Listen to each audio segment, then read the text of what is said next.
Let's turn to news coming to us from Jerusalem, because the mother of two Israeli sisters who were killed in a gun attack on the West Bank on Friday has died of wounds she sustained in that attack.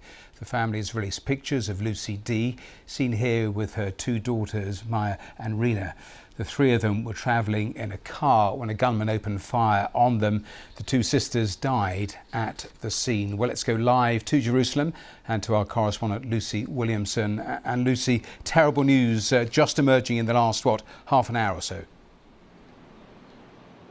Yes, within the last hour or so, we've got a statement from the hospital where Lucy D was being treated. She was evacuated by helicopter from the scene. She's been in a critical condition ever since that attack in the occupied West Bank.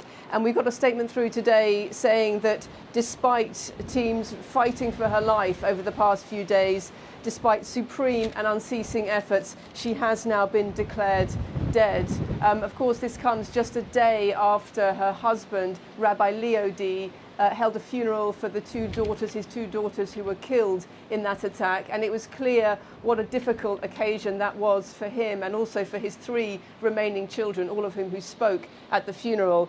We were there at the funeral yesterday, and I spoke to the mayor of the settlement where the family lived and asked the mayor how Rabbi D was coping, and he said to me, well, he's here to bury his two daughters and he doesn't know yet whether he's going to be back to bury his wife, so you can imagine how he's doing.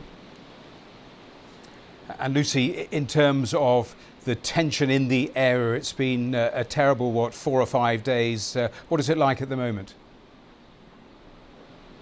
Well, talking about the wider region, the past week has seen a real rise in tension, a series of rocket attacks on multiple fronts from Gaza, from South Lebanon and also from Syria.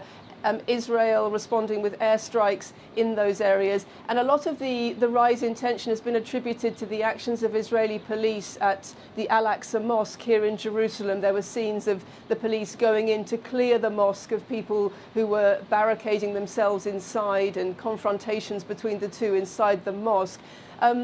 Today, in the last couple of days, it seems the Israeli police have taken a slightly different approach. There have been religious visits by Jewish worshippers to the same compound, and that was the reason the Israeli police gave for trying to clear the mosque in the first place. But in the last couple of days, they've taken a slightly different tactic. They've allowed people to stay inside the mosque and have simply increased security between the two groups of people as those Jewish visitors crossed over the compound. They've also made efforts to keep young men out of the mosque at the same time. So I think we've seen a reduction in tensions in the Al-Aqsa compound itself over the past couple of days. But in terms of the wider region, the tensions are still fairly high.